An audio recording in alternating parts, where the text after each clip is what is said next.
English basic to advance channel में खुशामदीद। नसरीन, ये है lesson number 38, course number 3, English में बातचीत वाले जुमले। हम सीख रहे हैं इस कोर्स में इंग्लिश में बातचीत वाले जुमले। आज का लेसन पार्ट 2 है, जो है कंटिन्यूशन पिछले लेसन की। पिछले लेसन में हमने क्या पढ़ा था जी? हमने पढ़े थे क्वेश्चंस और उनके आंसर्स, सवालात और उनके जवाबात, लेकिन कौन से टेंस को यूज करते हुए? प्रेजेंट इंडेफिनिट, जो रोजमर्रा की जिंदगी में हम बहुत ज्यादा यूज करते हैं। जब भी आप अंग्रेजों से बात करते हैं तो ज्यादातर जुमले या बातचीत इसी इंडेफिनेट टेंस में ही होती है। तो हम जारी रखते हैं अपना पिछला सबक, जिसमें हमने कुछ सवाल जवाब पढ़े थे पहले ही। तो चलिए शुरू करते हैं आज का सबक। नाज़रीन, सबक को शुरू करने से पहले नए आने वाले दोस्तों से गुजारिश है कि चैनल को जिन्होंने सब्सक्राइब नहीं किया जरूर सब्सक्राइब कर लें, ताकि आपको English basic to advance channel YouTube पर ढूंढना ना पड़े और जब भी नया लेसन अपलोड होगा आपको इसका नोटिफिकेशन मिल जाएगा। तो चलिए शुरू करते हैं आज का सबक। ये देखिए, do you live in America? ये पूछ रही है इस लड़के से, क्या आप अमेरिका में रहते हैं? ये देखिए, डू यू, क्या आप, लिव, रहते हैं, इन अमेरिका, अमेरिका में, क्या आप अमेरिका में रहते हैं? ये अब सवाल है। अगर हम कहें यू लिव इन अमेरिका तो ये सवाल नहीं होगा, ये बात होगी कि आप अमेरिका में रहते हैं। लेकिन इसको सवालिया बनाने के लिए हमने डू का इस्तेमाल किया और डू शुरू में आया, जुमले के बिल्कुल शुरू में। डू यू, ये देखिए, do you live in America? क्या आप अमेरिका में रहते हैं? अब इसका जवाब क्या देगा? ये कहता है यस, जी हाँ, आई लिव इन अमेरिका। अब ये देखिए, उसने इससे पूछा था यू और इसने जवाब में कहा आई लिव, मैं रहता हूँ, इन अमेरिका। अभी देखिए ये कौन सा टेंस है? इंडेफिनेट, रहता हूँ, रहती हूँ, रहते हैं, ते हैं, ये इसकी निशानी है। जुमले के आखिर में ता है, ते है, ती हूँ, ते हैं, ये आएगा। जी हाँ, मैं अमेरिका में रहता हूँ। अब देखिए, अगर इसने पूछना होता कि क्या आप माजी में अमेरिका में रहते थे, तो फिर ये जुमला कैसे बनेगा? चलिए ये देखिए, did you live in America? देखिए, डिड यू, क्या आप अमेरिका में रहते थे? क्या आप अमेरिका में रहते थे? देखिए, अब डू की बजाय यहाँ पर डिड लगा दिया। एक और चीज नाज़रीन आपको बताते चले कि जब भी डिड और यू आ जाए तो बजाय के डिड यू कहने के अंग्रेज लोग बोलते हैं डिड यू, दूसरे डी को जे की आवाज में बदल देते हैं। ये कहते हैं did you, did you, did you, did you live in America? क्या आप अमेरिका में रहते थे? ये देखिए, अब जवाब में इसने क्या बोला? Yes, I lived in America. जी हाँ, मैं अमेरिका में रहता था। देखिए, ये है पास्ट इंडेफिनिट, रहता था। चलिए, आपने ये भी सीख लिया कि माजी में ये जुमला कैसे बनेगा। अब अगर यही सवाल पूछना हो कि क्या आप रहेंगे, यानी फ्यूचर में, फिर ये जुमला कैसे बनेगा? चलिए देखते हैं। देखिए, will you live in America? ये देखिए, क्या आप अमेरिका में रहेंगे? क्या आप अमेरिका में रहेंगे? अब यहाँ पर विल का इस्तेमाल किया। अगर हमने कहना होता कि आप अमेरिका में रहेंगे तो हम कहते हैं you will live in America, लेकिन सवालिया बनाने के लिए यहाँ से विल को उठाकर जुमले के शुरू में रख दिया और जुमला बन गया will you live in America? क्या आप अमेरिका में रहेंगे? अब इसका जवाब क्या देता है? ये कहता है यस, हाँ, आई विल लिव, मैं रहूंगा, इन अमेरिका, अमेरिका में रहूंगा। जी हाँ, मैं अमेरिका में रहूंगा। जी हाँ, मैं अमेरिका में रहूंगा। अब जैसा कि आपको बताया था, इस सवाल का जवाब कई तरह से आप दे सकते हैं। या तो आप खाली यस कह दें, यस, इसका मतलब भी यही है, जी हाँ। अगर आप यस कहने की बजाय साथ ये कहते यस आई विल, तो इसका मतलब हो जाएगा जी हाँ, मैं रहूंगा। लेकिन बेहतर तो यह है कि आप पूरा जुमला ही अदा करें जवाब में। वो क्या है? Yes, I will live in America, हाँ, मैं अमेरिका में रहूंगा। चले, ये एक सिचुएशन होगी। अब एक और सिचुएशन देखते हैं। ये देखिए, डू यू लाइक म्यूजिक? अब ये से पूछती है, क्या आप मौसीकी पसंद करते हैं, यानी म्यूजिक पसंद करते हैं। देखिए, ते हैं, प्रेजेंट इंडेफिनिट। अगर सवाल ना पूछना होता तो ये बोलती वी लाइक म्यूजिक, हम म्यूजिक पसंद करते हैं। लेकिन अब ये इससे सवाल पूछ रही है, क्या हम म्यूजिक पसंद करते हैं? तो डू का इस्तेमाल किया और वो भी जुमले के शुरू में। ये देखिए, यस वी लाइक म्यूजिक, जी हाँ, हम मौसीकी पसंद करते हैं। अभी देखिए, वी लाइक म्यूजिक, हम मौसीकी पसंद करते हैं, म्यूजिक पसंद करते हैं। अब ये सीधा जुमला है, सादा जुमला है, पॉजिटिव जुमला है और यहाँ पर ये सवालिया है, डू वी लाइक म्यूजिक, क्या हम म्यूजिक पसंद करते हैं? तो इसने पूछा डू वी लाइक म्यूजिक, इसने जवाब दिया जी हाँ, हम मौसीकी पसंद करते हैं। ठीक हो गया। चलिए अब देखते हैं, अगर ये पूछती माजी में कि क्या आपको मौसीकी पसंद थी, तो ये जुमला कैसे बनेगा? उम्मीद है आपको आइडिया तो हो गया होगा, लेकिन चलिए देखते हैं सवाल कैसे बनेगा। ये देखिए, डिड वी लाइक म्यूजिक, अब ये से पूछिए। देखिए अब ये पूछती है डिड वी लाइक म्यूजिक, क्या हमने मौसीकी पसंद की। देखिए ये इससे पूछ रही है। अब ये हो गया पास्ट फॉर्म। टेंस कौन सा हुआ? Past indefinite. अगर ये वैसे बोलती तो कहती वी लाइक्ड म्यूजिक, हमने म्यूजिक पसंद किया। लाइक्ड यहाँ पर सेकंड फॉर्म आती तो वी लाइक्ड म्यूजिक, लेकिन सवाल बनाने के लिए यहाँ पर डिड का इस्तेमाल किया और कहाँ पर? जुमले के शुरू में। लेकिन इस डिड की वजह से यहाँ पर वर्ब की पहली फॉर्म लगा दी, डिड वी लाइक म्यूजिक।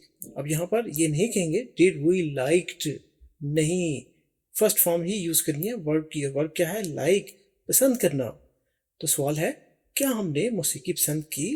अब ये लड़का इसका जवाब कैसे देगा? कहेगा यस वी लाइक्ड म्यूजिक। अब यहाँ पर देखा आपने लाइक्ड आ गया, LIKED, लाइक्ड, ये है लाइक की सेकंड फॉर्म, और लाइक है LIKE, लाइक, ये है पसंद करना। यस वी लाइक्ड म्यूजिक, जी हाँ हमने मौसीकी पसंद की, जी हाँ हमने मौसीकी पसंद की। अब देखते हैं अगर ये पूछे कि क्या आप म्यूजिक पसंद करेंगे, फ्यूचर का टेंस, आने वाले वक्त का टेंस, तो ये जुमला कैसे बनेगा? चलिए देखते हैं। ये देखिए, विल वी लाइक म्यूजिक, क्या हम म्यूजिक पसंद करेंगे, मौसीकी पसंद करेंगे। अगर अब ये देखिए ये पूछ रही है इससे कि क्या हम म्यूजिक पसंद करेंगे, आने वाले वक्त का टेंस है ये, आने वाले जमाने का, कि क्या हम ये फ्यूचर में करेंगे और क्या करेंगे? म्यूजिक को पसंद करना। क्या हम म्यूजिक को पसंद करेंगे, ये देखिए क्या हम मौसीकी पसंद करेंगे। अगर इसने सादा कहना होता कि हम म्यूजिक को पसंद करेंगे तो ये कहती वी विल लाइक म्यूजिक, यहाँ पर विल का इस्तेमाल करते। लेकिन सवालिया बनाने के लिए यहाँ से विल को उठाकर जुमले के शुरू में रख दिया और सवाल बन गया कैसे?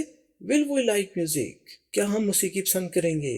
देखिए अब ये लड़की इससे सवाल पूछ रही है कि क्या हम म्यूजिक पसंद करेंगे। म्यूजिक और मौसीकी एक ही बात है, तो अब ये जवाब क्या देगा? कहता है yes we will like music. देखा आपने, यहाँ पर ये सादा जुमला आ गया, positive. We will like music, हम म्यूजिक पसंद करेंगे। यस जी हाँ हम मौसीकी पसंद करेंगे, जी हाँ हम मौसीकी पसंद करेंगे। तो देखा आपने, यहाँ पर भी ऐसे ही है। ये खाली यस भी कह सकता था, ये भी कह सकता था यस वी विल, हाँ हम करेंगे। लेकिन बेहतर है कि आप पूरा जवाब वापस दें सवाल पूछने वाले को, जिसे सवाल करने वाला अंग्रेज हो या आपका कोई भी कुलीग, साथी, दोस्त क्यों ना हो, वो सुनकर खुश होगा कि आप एक महजब तहजीब याफ्ता गुफ्तगू कर रहे हैं। Yes we will like music, जी हाँ हम मौसीकी पसंद करेंगे। चलिए अब एक और सिचुएशन देखते हैं। ये देखिए, ये है do kids go to school. फर्ज कीजिए ये लड़की है और ये इससे पूछ रही है इसी के बच्चों का कि क्या बच्चे स्कूल जाते हैं। अब देखिए किड्स है, जमा है, इसके साथ डू का इस्तेमाल हुआ, जैसा कि आपको बताया था ही शी इट के लिए डज का इस्तेमाल होगा। बाकी जो भी है आई यू वी दे या जमा, उसके लिए डू का इस्तेमाल होगा। अगर ये सादा जुमला होता तो ये ऐसे बनता किड्स गो टू स्कूल, बच्चे स्कूल जाते हैं। ये देखिए बच्चे स्कूल जाते हैं ऐसा होता, क्या ना होता। लेकिन सवाल बनाने के लिए यहाँ पर डू का इस्तेमाल किया, लेकिन डू अंदर इस्तेमाल नहीं किया बल्कि जुमले के शुरू में। Do kids go to school, क्या बच्चे स्कूल जाते हैं। ये देखिए क्या बच्चे स्कूल जाते हैं। अब ये इसका जवाब क्या देगा? Yes kids go to school. वही बात जो आपको यहाँ बताई कि ये सादा जुमला है। देखिए उसने सादा जुमला बोला, किड्स गो टू स्कूल, बच्चे स्कूल जाते हैं, और यस करके उसने जवाब दिया, जी बच्चे स्कूल जाते हैं, जी बच्चे स्कूल जाते हैं। तो यह प्रेजेंट इंडेफिनिट, और ये कौन सा है? Interrogative present indefinite. उम्मीद है आपको समझ में आ रहा होगा। चलिए अब देखते हैं, अगर इसने सवाल करना हो माजी के लिए, क्या बच्चे स्कूल गए, तो फिर ये सवाल कैसे बनेगा इसी टेंस का। ये देखिए did kids go to school, क्या बच्चे स्कूल गए। देखिए क्या बच्चे स्कूल गए। अब यहाँ पर डिड आ गया, ये हो गया माजी फॉर्म, पास्ट फॉर्म आ गई किसकी? डू की। डू की पास्ट फॉर्म डिड। किड्स तो वैसे ही रहा, लेकिन यहाँ पर गो ही आएगा। अगर ये सवालिया ना होता तो ये बन जाता किड्स वेंट टू स्कूल, बच्चे स्कूल गए। लेकिन did kids go to school, अब यहाँ पर गो जो वर्ब है जाने की इंग्लिश, वो पहली फॉर्म में ही रहेगा, उसकी फर्स्ट फॉर्म, वर्ब की फर्स्ट फॉर्म गो। वैसे तो सेकंड फॉर्म इसकी वेंट है, लेकिन यहाँ पर फर्स्ट फॉर्म ही यूज होगी। Did kids go to school, क्या बच्चे स्कूल गए।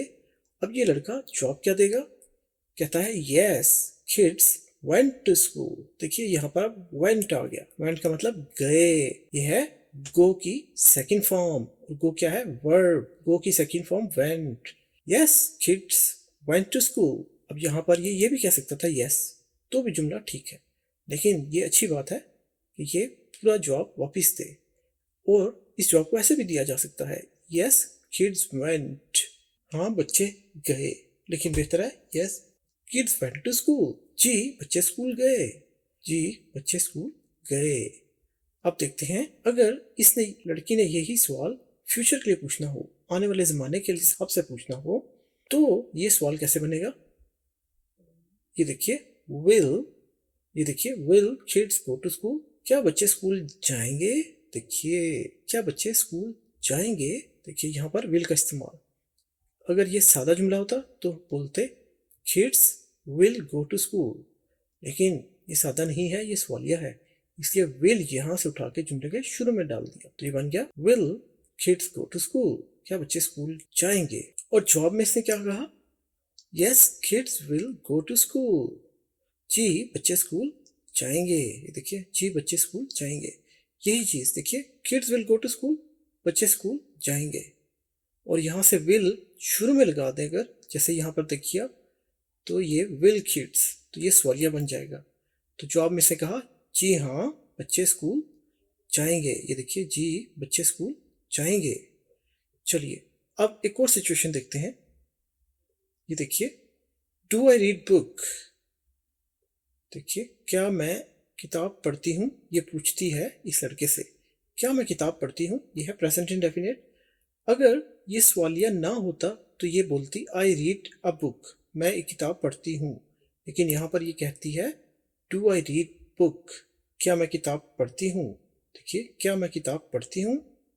अब जवाब क्या देता है? ये कहता है यस यू रीड बुक। जी आप किताब पढ़ती हैं। जी आप किताब पढ़ती हैं। देखिए यू रीड अ बुक, तुम किताब पढ़ती हो। यह आई रीड बुक, मैं किताब पढ़ती हूँ। अब इसी जुमले को पास्ट के लिए बोलना हो तो कैसे बोलेगी? ये सवाल कैसे पूछेगी पास्ट टेंस में? ये कहेगी डिड आई रीड बुक। क्या मैंने किताब पढ़ी? देखिए क्या मैंने किताब पढ़ी, ये हो गया पास्ट टेंस। अब ये क्या जवाब देगा इसका? Yes you read book. अब यहाँ पर वर्ब है रीड। रीड का मतलब पढ़ना। अब मजे की बात यहाँ पर यह है कि रीड की तीनों फॉर्म एक ही है, रीड रीड रीड। पास्ट में भी ये रीड ही है, लेकिन बोलने में ये रेड बोला जाता है। जब आप कहेंगे कि हाँ यस यू रेड बुक, जी आपने किताब पढ़ी, बोलने में तो रेड हो जाएगा, तो सुनने वाला समझ जाएगा ये माजी की बात है। लेकिन लिखने में जब पढ़ने वाला देखेगा कि रीड लिखा हुआ है, तो वो फिर जुमले को सिचुएशन के हिसाब से देखेगा कि क्या ये माजी की बात हो रही है, तो फिर वो समझ जाएगा कि ये रेड है, रीड नहीं है। तो जवाब है जी यू रेड बुक, जी आपने किताब पढ़ी, जी आपने किताब पढ़ी। ये हो गया पास्ट का। अब देखिए फ्यूचर के लिए ये जुमला कैसे बनाएगी। ये बोलेगी विल आई रीड बुक, क्या मैं किताब पढ़ूंगी। देखिए सिंपल, विल लगा दिया। अगर ये सादा जुमला होता तो ये कहती आई विल रीड बुक, मैं किताब पढ़ूंगी, लेकिन विल को यहाँ से उठाकर जुमले के शुरू में रख दिया और सवाल बन गया विल आई रीड बुक, क्या मैं किताब पढ़ूंगी। देखिए क्या मैं किताब पढ़ूंगी। अब जवाब क्या देता है? ये कहता है yes you will read book, जी आप किताब पढ़ेंगी, जी आप किताब पढ़ेंगी। इसने सिंपल जुमला बोल दिया यू विल रीड बुक। इसी तरह ये बोल सकती है आई विल रीड बुक, मैं किताब पढ़ूंगी। ये कहता है yes you will read book, जी आप किताब पढ़ेंगी। चलिए एक और सिचुएशन देख लेते हैं। Does she swim in the pool. अब ये से पूछती है किसी थर्ड पर्सन के बारे में। ये दोनों बात कर रहे हैं किसी और के बारे में, किसी और लड़के के बारे में। तो ये पूछती है डज ही, के कोई और लड़का आदमी, does he swim in the pool, क्या वो पूल में तैरता है, क्या वो पूल में तैरता है। अगर इसने कहना होता वो पूल में तैरता है तो ये बोलती ही स्विम्स। देखिए एस या एस का इजाफा करते प्रेजेंट इंडेफिनिट में, और ही शी इट की वजह से वर्ब के साथ एस या एस का इजाफा करते। चूंकि ये सवालिया है तो बजाय के वर्ब के साथ एस या एस का इजाफा करते, यहाँ पर डू के साथ एस का इजाफा हो जाता है, जिसकी वजह से ही शी इट के साथ डज का इस्तेमाल बन जाता है। तो does he swim in the pool, क्या वो पूल में तैरता है। देखिए क्या वो पूल में तैरता है। अब ये लड़का जवाब क्या देगा? कहता है yes he swims in the pool. जी वो पूल में तैरता है। जी वो पूल में तैरता है। अब यहाँ पर देखा आपने, ही स्विम्स, इस लड़के ने स्विम्स बोला। अब यहाँ पर ही स्विम्स के जी वो करता है, ता है, क्या है, प्रेजेंट इंडेफिनिट। ही स्विम्स, देखिए ही शी इट की वजह से वर्ब के साथ एस का इजाफा, स्विम्स।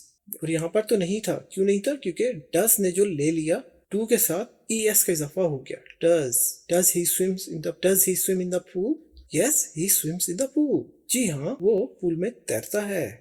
जी वो पूल में तैरता है। चलिए अब देखते हैं इसकी सेकंड फॉर्म, इसकी पास्ट फॉर्म। ये जुमला माजी में कैसे बन जाएगा। माजी के लिहाज से ये बनेगा, did he swim in the pool, क्या वो पूल में तैरा। देखिए अब यहाँ पर डस की बजाय डिड आ गया, did he swim in the pool. Swim देखिए तैरने की इंग्लिश वर्ब है, और उसके साथ एस का इजाफा नहीं करना। अगर डिड हो तो पहली फॉर्म ही आएगी वर्ब की, did he swim in the pool, क्या वो पूल में तैरा। जवाब क्या हुआ, yes he swum in the pool. अब यह पास्ट इंडेफिनिट, वर्ब की सेकंड फॉर्म। जी यस लगा दिया। देखिए जी वो पूल में तैरा, ही स्वैम वो तैरा, इन द पूल पूल में, जी वो पूल में तैरा। अब देखते हैं आने वाले वक्त के लिहाज से ये जुमला कैसे बनेगा। देखिए अब ये पूछेगी, will he swim in the pool, क्या वो पूल में तैरेगा, क्या वो पूल में तैरेगा। देखिए विल ही, अगर ये सवाल ना करती तो ये बोलती ही will swim in the pool, वो पूल में तैरेगा। लेकिन चूंकि सवाल बनाना है इसलिए विल को जुमले के शुरू में रख दिया, will he swim in the pool, क्या वो पूल में तैरेगा। देखिए अब इसका जवाब क्या देगा लड़का, कहता है yes he will swim in the pool, जी वो पूल में तैरेगा। देखिए जी वो पूल में तैरेगा। अब यहाँ पर देखिए यस, जी हाँ ही विल, ये था सादा जुमला। जैसा कि यहाँ पर आपको बताया कि सादा जुमला होता तो ही के बाद विल और उसके बाद वर्ब की पहली फॉर्म, ही विल स्विम। अब यहाँ पर कुछ भी लगा सकते हैं, कोई भी वर्ब लगा सकते हैं, he will eat, he will drink, he will go, कोई भी वर्ब लगा दें तो ये बन जाएगा मुस्तकबिल का जुमला, फ्यूचर इंडेफिनिट। ही विल आगे कुछ भी वर्ब, कोई भी काम, तो इस तरह से ये जुमला बनाया जा सकता है। चलिए एक और सिचुएशन देखते हैं। ये देखिए, does she write a letter, क्या वो खत लिखती है। देखिए क्या वो खत लिखती है, इंग्लिश में तो है अ लेटर, लेकिन हम एक अमूमन नहीं बोलते, लेकिन इंग्लिश में अमूमन आ और दा लगाया जाता है। क्या वो एक खत लिखती है, होना तो ऐसे चाहिए। अब यहाँ पर देखिए, अगर ये पॉजिटिव जुमला होता तो हम कहते हैं शी राइट्स। देखिए ही शी इट की वजह से वर्ब के साथ एस या एस का इजाफा होता तो यहाँ पर खाली एस लगना था। शी राइट्स अ लेटर, वो खत लिखती है। अब इसका सवालिया बनाना हो, does she write a letter. अब डज की वजह से एस या एस नहीं लगाना वर्ब के साथ, खाली verb, does she write a letter, क्या वो खत लिखती है। अब जवाब क्या देगा लड़का, कहता है yes she writes a letter. जैसा आपको बताया, देखिए शी की वजह से राइट के साथ एस का इजाफा किया गया, शी राइट्स वो लिखती है, yes she writes a letter, जी वो खत लिखती है, जी वो एक खत लिखती है या खत लिखती है। ठीक हो गया। अब इसकी माजी फॉर्म पास्ट फॉर्म बनानी हो तो ये जुमला कैसे बनेगा। देखिए अब ये कहेगी did she write a letter. अब ये दोनों किसी और लड़की के बारे में बात कर रहे हैं, तो ये बोलती है did she write a letter, क्या उसने खत लिखा। देखिए अब यहाँ पर डिड है तो जैसा आपको बताया वर्ब के साथ पहली फॉर्म। अब यहाँ पर ही शी इट वाला कंसेप्ट खत्म, डिड के साथ हमेशा वर्ब की पहली form. Did she write a letter, क्या उसने खत लिखा, क्या उसने खत लिखा। अब जवाब क्या देगा, यस शी रोट। अब ये है past indefinite, yes she wrote a letter, जी उसने खत लिखा। अब यहाँ पर देखिए राइट की दूसरी फॉर्म रोट, राइट क्या है, वर्ब, लिखने की इंग्लिश, राइट, WRITE राइट, उसकी सेकंड फॉर्म है WROTE रोट, और थर्ड फॉर्म WRITTEN रिटन।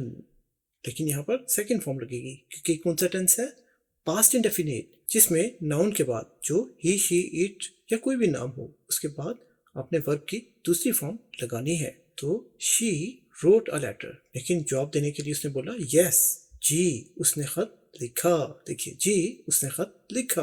अब देखते हैं अगर इस लड़की ने पूछना हो आने वाले वक्त के हिसाब से कि क्या वो खत लिखेगी, तो ये जुमला कैसे बनेगा? ये देखिए, will she write a letter. अगर इसने सादा जुमला बोलना होता कि वो खत लिखेगी तो ये बोलती she will write a letter, लेकिन चूंकि सवालिया है तो विल को यहाँ से उठाकर जुमले के शुरू में रख दिया और जुमला बन गया will she write a letter. मतलब हो गया क्या वो खत लिखेगी। अब ये दोनों एक लड़की के बारे में बात कर रहे हैं, यानी उसके बारे में, उस लड़की के बारे में, एक दूसरे के बारे में नहीं। तो इसलिए ये बोलेगी क्या वो खत लिखेगी। देखिए, क्या वो खत लिखेगी, will she write a letter. अब ये लड़का क्या जवाब देगा?